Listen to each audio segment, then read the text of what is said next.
In international news, a savage country mired in the Middle Ages has threatened to go to war against a savage country stuck in the Stone Age, causing annoyance among civilized people with better things to do. The medieval foreigners, who wear funny clothes and speak in an incomprehensibly guttural language, have accused the primitive foreigners, who barely wear any clothes at all, of violating tribal agreements formed hundreds of years ago when the medieval foreigners were primitive and the primitive foreigners were practically mythological. Democrats have suggested solving the problem by bringing millions of these unspeakable barbarians to our country where they can kill our citizens. Then Democrats will demonstrate compassion by crying over the foreigners' children and speaking fondly about their quaint traditional practices as if they were something other than blood-drenched atrocities. Presidential advisor John Bolton, conversely, has suggested we bomb the medievals into the Stone Age and bomb the Stone Agers into some pre-sentient state before they could stand upright and use rude tools. President Trump, meanwhile, has threatened to levy tariffs on whatever natural resource represents the reason we're paying attention to these homunculi in the first place, while calling on Congress to sit down and pass a law about something, a suggestion that met with sustained laughter, followed by threats of impeachment, followed by a state of absolute inactivity, usually seen only in the far reaches of space or in Congress. Commentators at CNN blame the crisis on Donald Trump's racism, while op-ed writers at the New York Times, a former newspaper, blame Donald Trump's refusal to celebrate transgenderism as represented by the foreigners' habit of mutilating their women until their bodies were indistinguishable from those of men. The Washington Post, where democracy dies in unbearable boredom, excoriated Trump for his refusal to institute Barack Obama's plan to supply the medieval foreigners with nuclear weapons while providing the primitive foreigners with a big bag of rocks and spears. So it's another normal day in international politics. Now back to the urgent news about Miley Cyrus's opinions. Trigger warning, I'm Andrew Klavan, and this is The Andrew Klavan Show. I feel hunky-dunky, life is tickety-boo.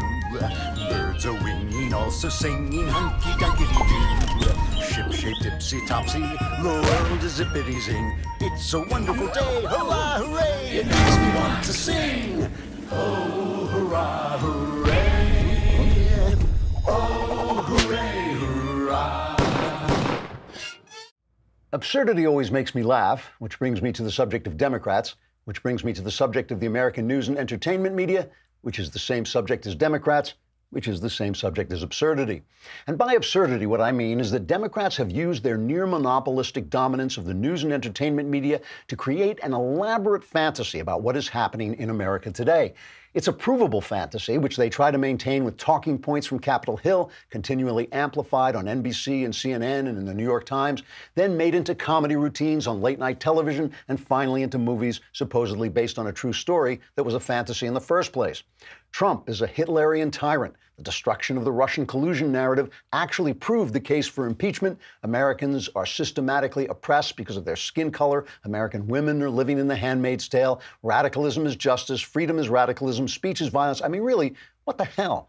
When Donald Trump gave his first inaugural address and spoke about the economic carnage brought upon the Midwest by globalization, he was assailed for being absurdly negative. And maybe that was overstated, but at least he was describing something that actually exists. The Democrats are just riffing on nonsense. It's not that our country has no problems. It's not that there's never any bigotry or mistreatment of women. We're not in paradise. But really, in the immortal words of Tito the Chihuahua from the Disney non-classic Oliver and Company, if this is torture, chain me to the wall.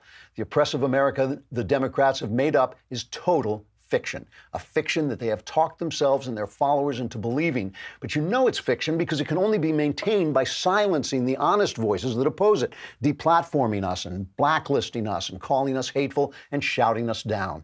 In an empire of lies, no one is allowed to say that the emperor isn't wearing any clothes, but I will show you how the whole machine works. It was all happening yesterday, and it's right there, and we'll talk about it. But first, let us talk about BIGtoken.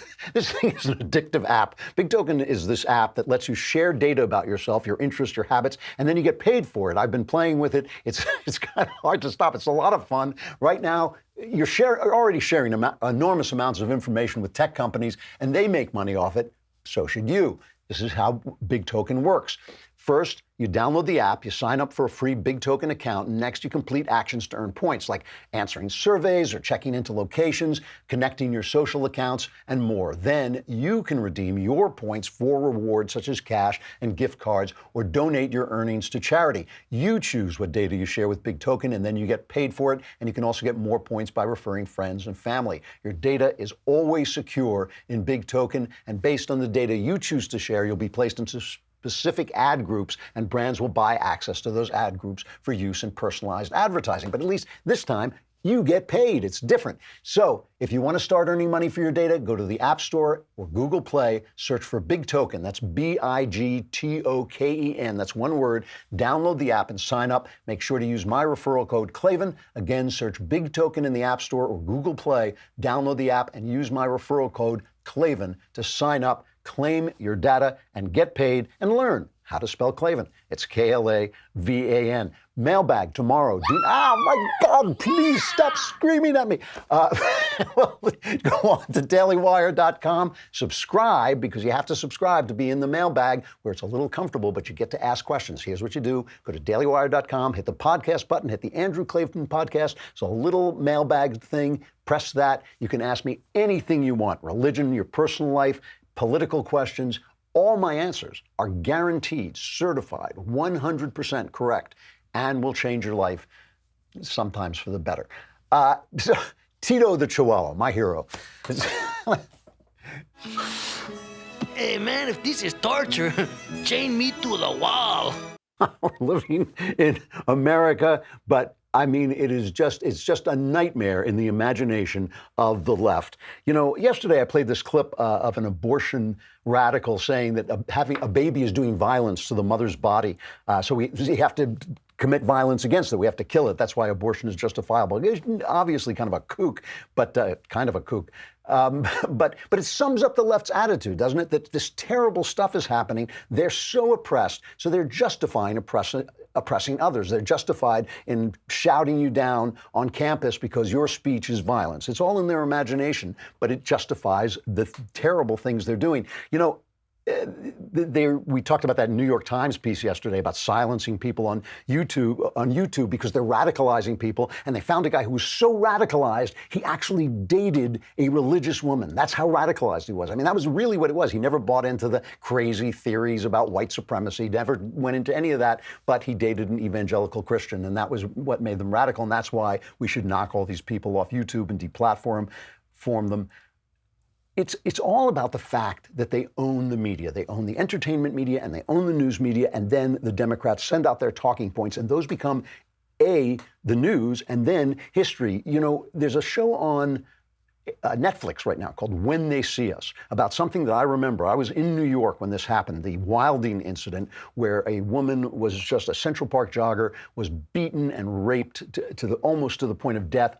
Other people were beaten and beaten also. It was about 30 rioters went through Central Park, and 5 guys were sent away for it. And then later on, somebody, this guy in prison, a psychopath, said, no, it was I who did the raping, and they found out his DNA did match up. And so these guys were theoretically exonerated. The thing is, they weren't exonerated for all the things that they were charged with. They were charged with, riot and assault and all these things, and they were not exonerated for that, but they were, and they made a big killing off it, and they reformed their lives, it looks like.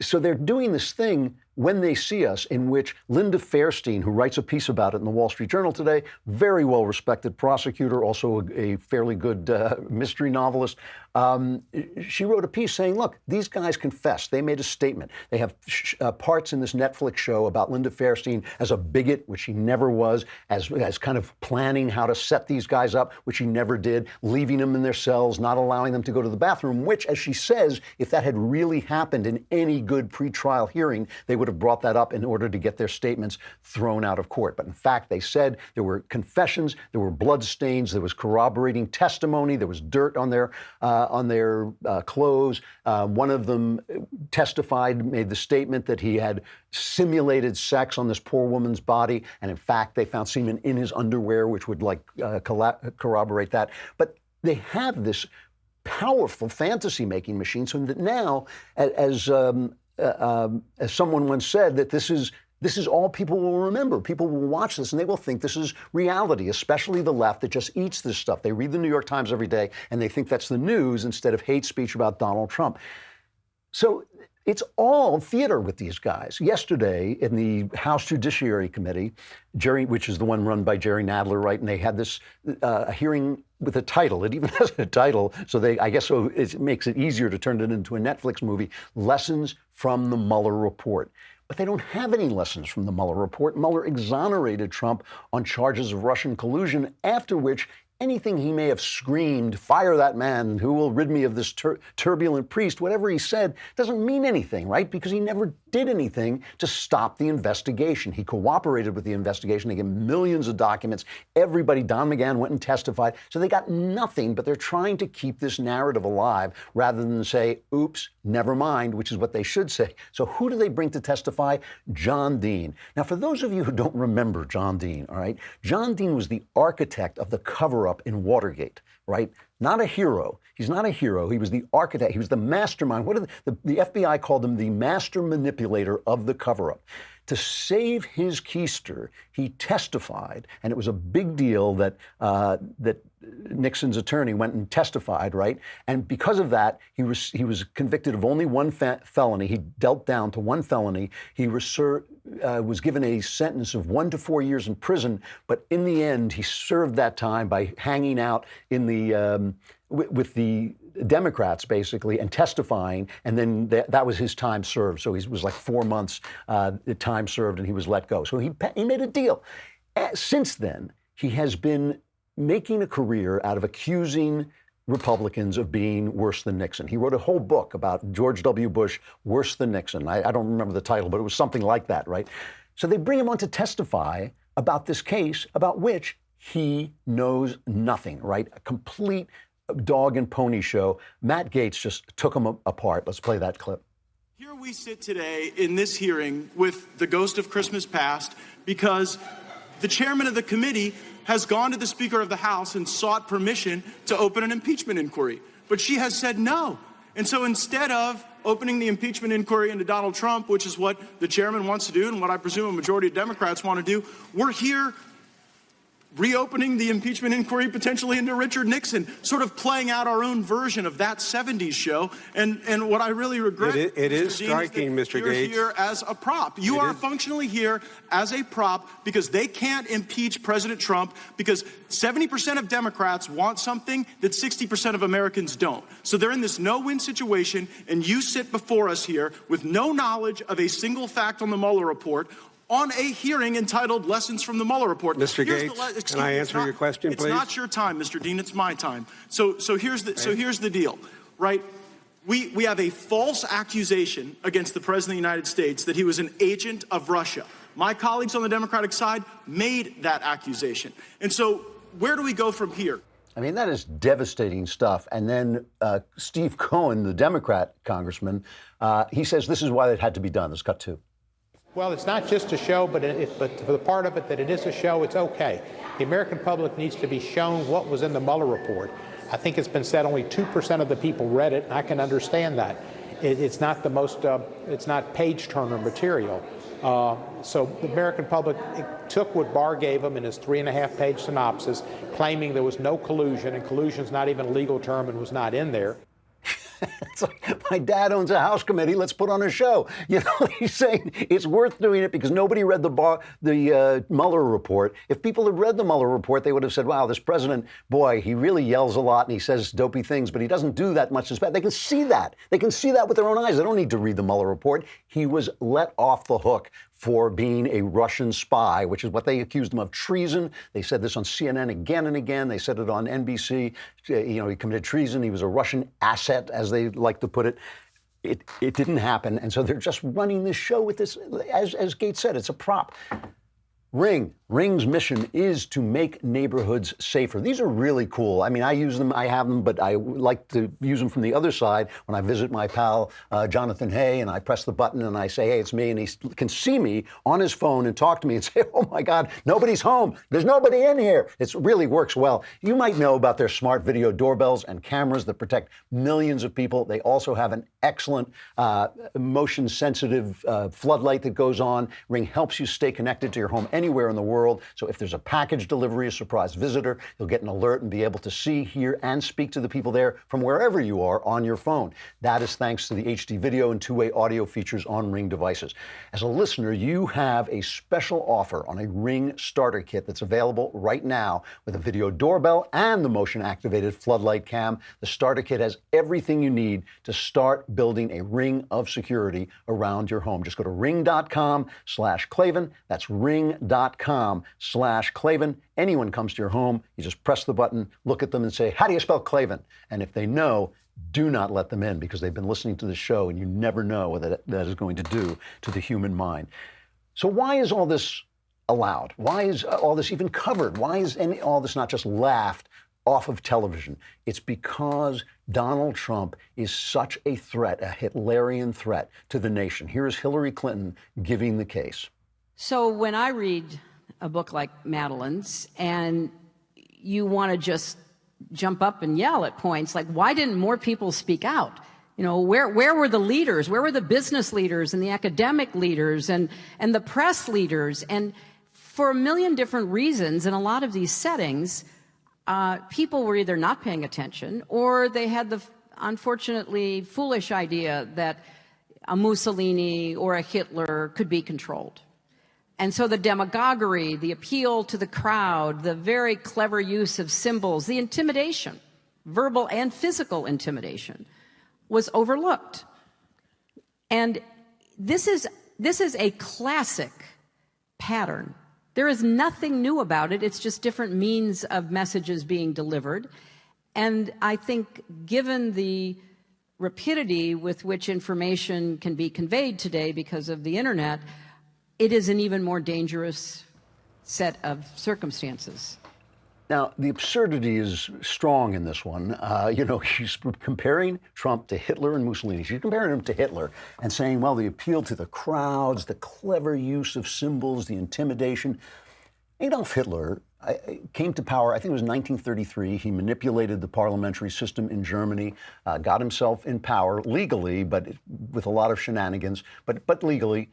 Within a year, Adolf Hitler had eliminated any other party except the Nazi Party. There were no more parties in Germany. He had gotten rid of trade unions. He had banned Jews from kinds of work and basically made them non-citizens, some of whom couldn't even get food in the towns in which they lived in.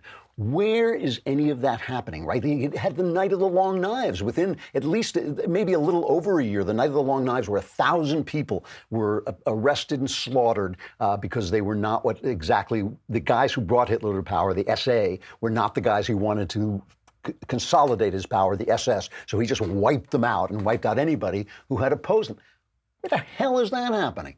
Donald Trump holds rallies, Hitler holds rallies, so Donald Trump is like Hitler. It would be nonsensical if it weren't for the fact that they are backed up by the press. And the press loves it because it makes them feel like heroes. You know, Jim Acosta, Jim Look at Me, I'm Jim Acosta, has a new book out. I believe it's called Look at Me, I'm Jim Acosta, by Look at Me, I'm Jim Acosta. And I think the case he's making is that we should look at him because he's Jim Acosta. Now, Jim Acosta is a clown. He sits there and he shouts things at the president. He tells the president what he thinks is, if that's news, nothing that Jim Acosta thinks is news, literally nothing that he thinks is news. But CNN, where Jim Acosta works, has his book, Look at Me, I'm Jim Acosta, and has him on the Brian Stelter show to talk about the terrible oppression of the press under Adolf Trump. Do I have any regrets? You know, I wish at times that the press had been a bit more in solidarity with one another. and standing up to this White House and saying, listen, the president can't call us the enemy of the people. We're not going to go along with that. And I think we've missed some opportunities here and there to challenge that. I will say one of the things that I'm most grateful for during this experience is how just about every news organization in Washington and here in New York stood behind us here at CNN when they took away my press pass. That was a very important First Amendment case, and I talk about it in the book. Had the Trump administration won that case, Brian, it would have sent shockwaves through our industry. It would have put a real chilling effect on the First Amendment in this country. And people might say, oh, you're just puffing yourself up. You're higher on your own fumes. No, the Trump administration's own lawyers went into the courtroom and said that the President of the United States can throw out whoever he wants out of the White House. This is a guy who manhandled a female aide because she was trying to take the mic away from him long after he had his question, and and they threw him out for rudeness, which I think they would have been able to do had they actually followed the case up and appealed, but they didn't want to make a big fuss out of it. Nobody wants to take on people who buy their ink by the barrel, as somebody once said. So this is the oppression. Now, if they were oppressed, right? I mean, he does not even making any sense because he's saying we wish we were in solidarity, but they stood behind him when he was thrown out. They don't want to stand behind him because he's a clown. Let's just take a look at this oppressed press that cannot speak because they're so afraid of the physical and mental intimidation wrought on them by Donald Trump. Here they are, recently Nancy Pelosi, basically trying to appease her base in Congress, was quoted as saying, I would like to see Donald Trump in jail. I'd like to see him in jail. And she was just showing how tough she was, so she doesn't actually have to go through with impeachment, which would probably cost them the 2020 election. So here is cut number 5, the press amplifying that. Do you want to see the president in prison instead of impeaching him?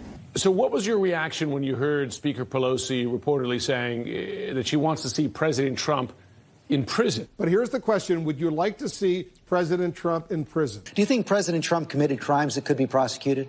He did. When Nancy Pelosi says she wants to see the President of the United States in prison, is that at all realistic? I think it could be realistic. No one is above the law, and that includes President Trump. If it determines that we lead to impeachment or if he ends up in jail, so be it. Now, Bob Mueller almost said that he should be in jail. If you become president in 2020, would you want your Justice Department to pursue charges against President Trump? Do you want to see President Trump in prison? Well, let me press you, Congressman. Do you want to see the President of the United States in jail? More than anything else, Wolf, look, the lizard brain that I have says I hope bad things happen to this man. Hey, man, if this is torture, chain me to the wall. Really? I mean, if these guys were oppressed, how is it they're calling for the imprisonment of the president? I mean, how is it they call for impeachment every day? How is it, if they're oppressed, that they can just rattle off all these charges against Donald Trump and nothing ever happens? It is just an amazing. We're living under racial tyranny on Netflix, but not in real life. We have Watergate going on in Congress, but not in real life. We have oppression of the press in the press, but not in real life. They are using their domination of the media to create a fantasy world of oppression that simply does not exist.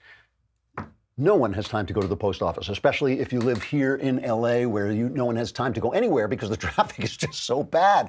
I love the post office. I use it a lot, but I cannot get in my car and drive the half a mile because it's 40 minutes to get there. So you use Stamps.com. It's one of the most popular time-saving tools for small businesses. Stamps.com eliminates trips to the post office and saves you money with discounts that you can't even get at the post office. Stamps.com brings all the amazing services of the U.S. Post Office right to your computer, whether you're a small office sending invoices, an online seller shipping out products, or even a warehouse sending thousands of packages a day, or just a guy who wants to send a letter. Stamps.com can handle it all with ease. Once your mail is ready, just hand it to your mail carrier, drop it in the mailbox. It's that simple. It's a no-brainer, saving you time and money. Right now, my listeners get a special offer that includes a 4-week trial plus free postage and a digital scale without any long-term commitment. Just go to Stamps.com, click on the microphone at the top of the homepage and type in Klavan. That's Stamps.com, enter Klavan, stamp a letter, send it out to find out how do you spell Klavan. It's Klavan, no E's in Klavan. So yesterday I did an interview. I'm going to stay on and not cut you off if you're watching on Facebook or YouTube, but come over to dailywire.com and subscribe so you can be in the mailbag tomorrow. I have met some of the most famous stars in Hollywood, certainly. I've met one president. I've met a lot of famous people. I never get overawed. I'm never really that impressed by who I meet. Not that some of them aren't great people, not that some of them aren't actual heroes. Yesterday, I was overawed. Yesterday, I met a guy who actually overawed me. When I was learning to fly a plane, I like to learn to do different things. It helps me in my work, and it keeps my mind sharp and all this. And I got a pilot's license a few years back. And while I was getting my pilot's license, I got really involved in aviation and the history of aviation, and I would study these heroes. And there were heroes like the Wright brothers, these very quirky little brothers who beat out the government in inventing the airplane. There was Charles Lindbergh, who as a politician was not that great a guy, but as an aviator was a genuine innovator and hero. John Glenn was one of my favorites. But there was just nobody that really struck me like the Tuskegee Airmen, a group of African-American military pilots who fought in World War II despite the bigotry that tried to prevent them, that surrounded them. And yesterday I got to meet Lieutenant Colonel Harry Stewart, who was one of them. I have to tell you, I would never get nervous doing interviews with anybody. I was actually nervous and overawed. They tried to stop them from doing what they do. Eleanor Roosevelt famously went up and flew with one of them, and that really made a difference. Colonel Stewart has a new book out called Soaring to Glory, a Tuskegee Airman's firsthand account of World War II. It's co-authored by Philip Handelman. It tells his experience flying over Europe while helping to defend freedom, even though he wasn't afforded that same freedom in his own country. If I ever had sat down and talked to a giant, it was yesterday. I think you'll really enjoy the interview. Take a look. Lieutenant Colonel Harry Stewart, it's an honor to meet you and an honor to have you here. I'm so glad you could come on. Thank you. Thank you. Let's start at the beginning. How did you get into flying in the first place? Well, I guess it was a desire ever since I was a child. I was born in Newport News, Virginia, not too far from Langley Field. And my parents tell me that while in the crib, I used to watch these planes from Langley Field flying over and used to Google at them. And at 2, the family moved to New York and moved about a mile and a half from the airport there. It was named North Beach Airport at the time, but in 1939 it changed its name to LaGuardia Airport. But as a teenager, I used to go out and just watch the planes take off and fantasize about being up in the cockpit and flying the plane myself. And so did you start flying before the war, before the military? Never was in a plane before going into the Cadet Corps, and that was my first plane ride.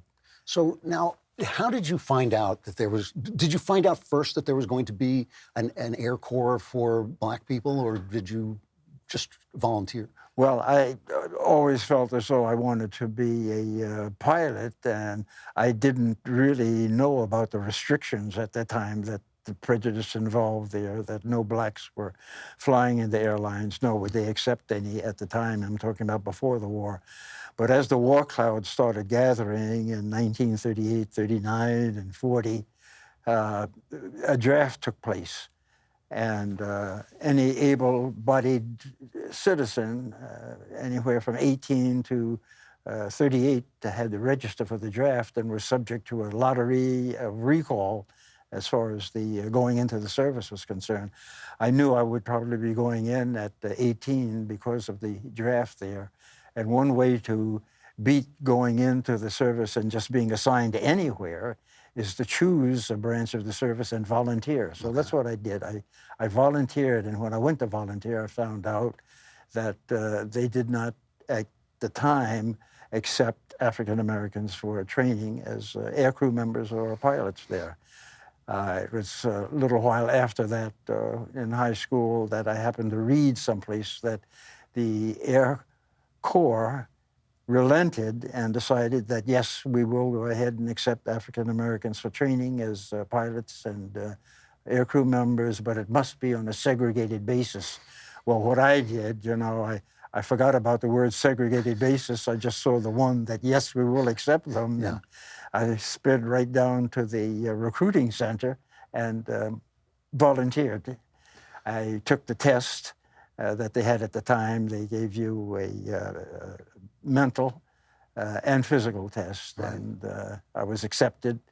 And then I was called to service in April of 1943. Okay. And so you've never flown before? Never had flown before. And it was, quite an experience because I had fantasized about flying. I'd see the planes flying in the air and I'd imagine myself at the controls, and I imagined what the controls would be like. And as a kid, I used to have one of these, what we call pushos, but they're go-karts. Okay. And the pedals on the go-kart, you push the right pedal to go left, and you push the left pedal to go right, because it was a pivot in the front there. And the first time I got in the plane, and the instructor says, well, you've got the controls there. He says, try a left turn, and I pushed my right foot in on the rudder to make a left turn. So I had to get over that negative transfer. And of course, a view, the perspective from the cockpit was entirely new to me. Yeah.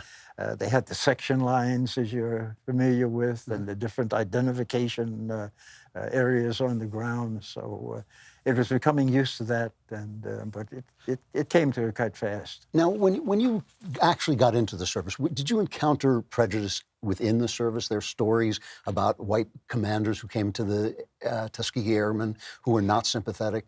Did you encounter that? I did not encounter that.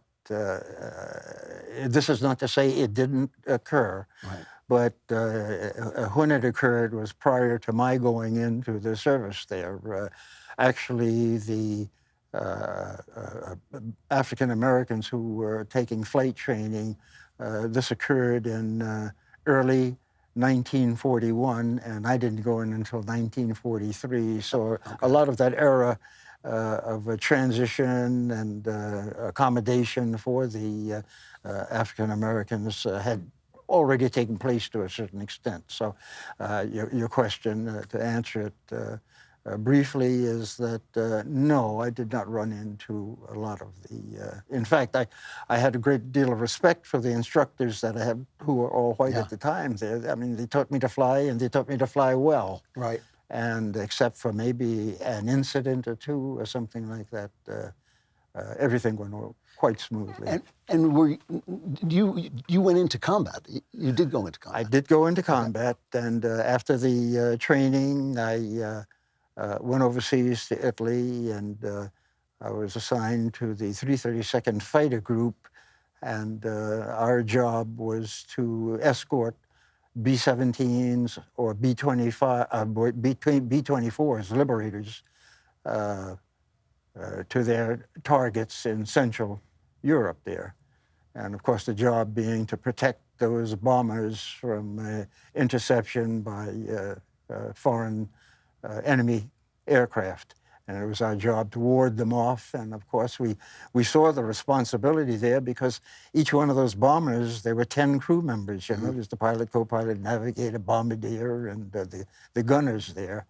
And any one of them that was shot down, you're going to potentially lose 10 men there. So it was a responsibility, and we recognized that responsibility, and we tried our best to. I have to ask you this because I've flown planes. One of the things that when you fly a plane, and you start to think about flying a plane while being shot at, flying a plane is hard. It's hard to fly a plane. Course. When people start shooting at you. So the first time you got into a plane and you took off, were you overwhelmed, or did you think, no, I can do this? I had the confidence in myself at the time. What had happened was, I guess I had about 7 hours in instruction in the PT-19, which was a 75 or 90 horsepower aircraft. But anyway, the instructor, I knew that it was coming because he said, taxi over by the wind tee. And I taxied by the wind tee, and he was sitting in front there, and he started unbuckling, and I said, this is it, He stepped back on the wing there, got out and stepped back on the wing, and he says, well, go out, do what you've been doing with me all the time, and everything will be fine, and just come back to the tee here when you land. And I says, oh boy, this is it. So I remember breaking ground. I remember going down the grass strip there and pulling back on the stick and breaking ground, and then that was that feeling of exhilaration. I said, it's mine, I'm doing it, and this is it. So I came back around and landed taxied up to the tee, and he says, take it around again. So he did this 3 times, and that was it. That's great. That's right. So now you're flying a plane. Yes. But you're in combat. How do you control a plane while under attack? I mean, well, you learn to do these things, you know, and I guess what they call mental and physical coordination, or all of them come into play because of your training there. But I guess, you know, the 2 things I remember in combat there was the first time I went on a mission, and the second time was when I got into a dogfight with a number of enemy planes, and I ran into a horde of FW-190s, which was a premium German fighter plane, and it was up in Austria. And we were on what was known as a fighter sweep at the time there, and there were 7 of us that had voluntarily separated from the rest of the squadron that we were flying with and the bomber formation, and this horde of German fighters attacked us. 3 of us were shot down.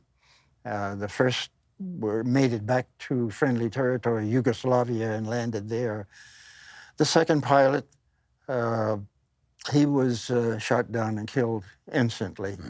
The third pilot, a fellow by the name of Walter Manning from Philadelphia, Pennsylvania, his plane was disabled and he had to bail out. And he bailed out over a town. It was Linz, Austria.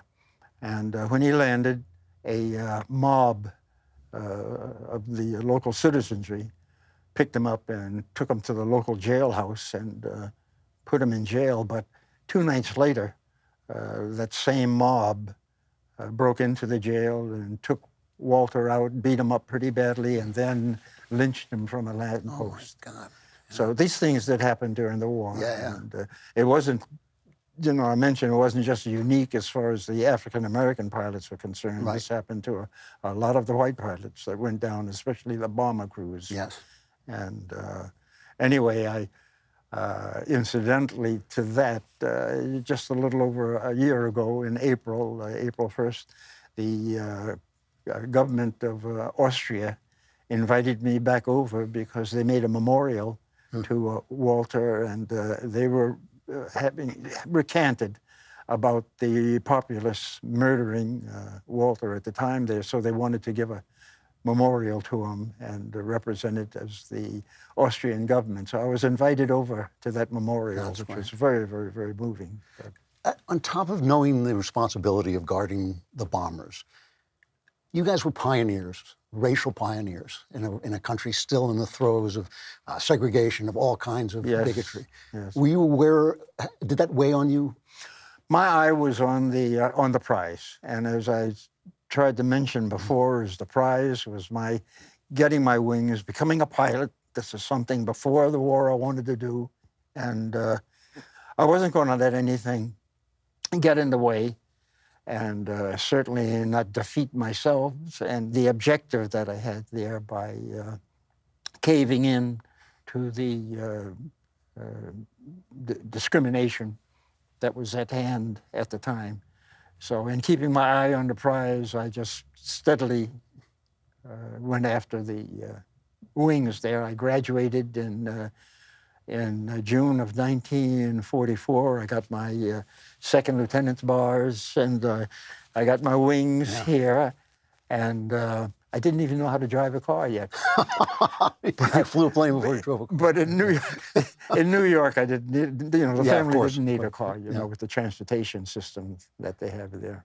When you came back from the war, one of the things that always shocked me about the Tuskegee Airmen is they were not recognized after the war as much as you would have thought. I mean, it's shocking to me that your book is only coming out now, Soaring to Glory. I mean, it's one of the great stories of World War II. Did you feel that when you came back? Did you want a little bit more credit than... Yeah, I just sort of dismissed it at the time as far as getting credit and the accolades and that type of thing. And, well, you know, I mean, as I said, I think there's something like 1 million men that were under arms, you know, and when when you compare yourself to that, I'm sorry, 11 million. 11 when you million, compare yourself to that 11 million there, you're not even a drop in the bucket there. So I really didn't consider what I had done as being, that great. I did my part as 11 million other guys did who were in the service there. When I got out of the service there, or when I got back home, it was the same old as far as the social atmosphere was concerned, and the jobs that were not available to African Americans at the time were still not available to African Americans. So, but what I did is I didn't let that stop me from trying to pursue my ambition is to become a airline pilot, and I did apply to a couple of airlines, and I was rejected, and because of my color. But happily to say is that within a few years, the airlines recanted, and they started accepting African Americans as aircrew members and pilots until today, where every major airline you have first pilots and who are flying with the airlines, and also some of the other airlines, or not airlines, but the carriers like UPS and FedEx that are heavily populated by African Americans there. I was, and most gratified just a couple of years ago, and I was taking a flight from Detroit. I forget where I was going, but in entering the plane, I looked in the cockpit there, and the two pilots were in there, and they were both African Americans. And I said, wow, but the thing that really got me is, would you guess that they were both female? So my last question, because I'm out of time, unfortunately. I could talk to you for a long time, but when you've seen so much change, I mean, you've seen so much become different over your lifetime. Yes. When you talk to young people, what is it you want to tell them? I want to tell them to keep their eye on the prize, and whatever you do is pursue excellence in doing it there, and don't let hate or hurt turn you around from what you want to do there. Dismiss that as just an emotion that you can overcome, and pursue your dreams. And if you do have to turn around that dream because it's evaporating or something like that, find yourself a fallback position and get that fallback position early, just in case what you wanted doesn't come true there, and do like I had done to a fallback position there. I decided to go back to school. I went to New York University, got my degree in mechanical engineering, followed the career path up through private industry then, and actually I retired as vice president of a Fortune 500 oil and gas pipeline company. Colonel Stewart, you've not only helped defeat one of the greatest enemies of humankind, you made our country a better place. It's an honor. It really is. Thank you so much. Thanks. It's been my pleasure. Thanks very much. Already. That's Lieutenant Colonel Harry Stewart. The book is called Soaring to Glory, a Tuskegee Airman's first-hand account of World War II. It's co-authored by Philip Handelman. You can tell I got, I admit it, I was overawed by the guy. I mean, he just, I have this theory that change comes, I'll say this is a final reflection here, that activists don't do anything.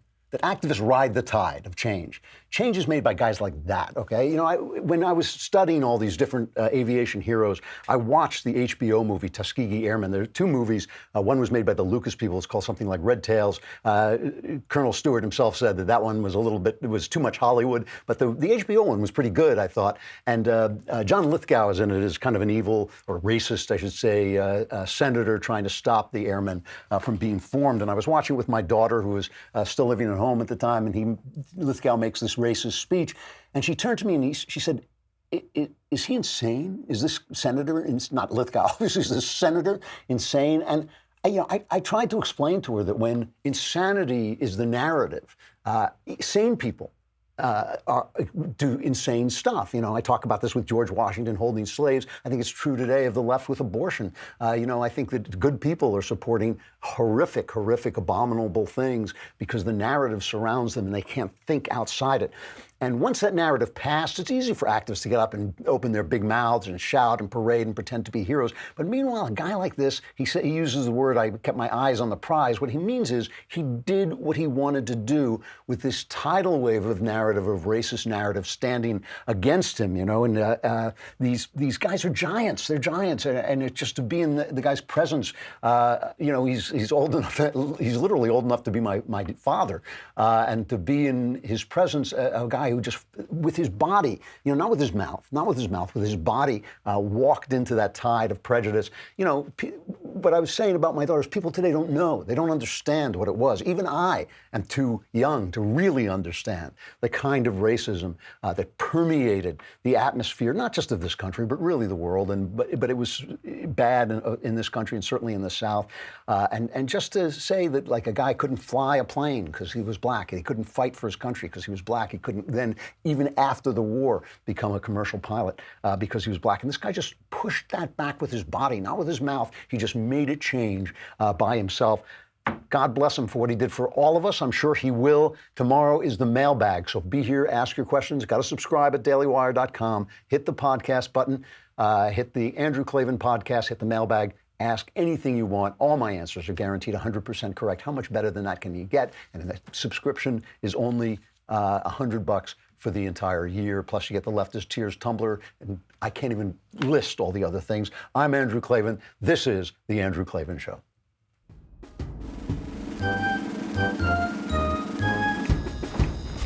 Oh, hooray, hurrah. The Andrew Klavan Show is produced by Robert Sterling. Executive producer, Jeremy Boring. Senior producer, Jonathan Hay. Our supervising producer is Mathis Glover, and our technical producer is Austin Stevens. Edited by Adam Sayevitz. Audio is mixed by Mike Cormina. Hair and makeup is by Jesua Alvera. And our animations are by Cynthia Angulo. Production assistant, Nick Sheehan. The Andrew Klavan Show is a Daily Wire production. Copyright Daily Wire 2019. Hey guys, over on the Matt Walsh Show today, there is this straight pride parade, this heterosexual pride parade that's happening in Boston in a few weeks. Now, we're told that this event is offensive and stupid, but if it's stupid to have a straight pride parade, then isn't it also stupid to have a gay pride parade? We'll talk about that. Also, the LGBT lobby has not stopped going after Jack Phillips and Masterpiece Cake Shop. They keep going after this guy. We'll talk about the latest in that saga, and we'll get to your emails today on the Matt Walsh Show.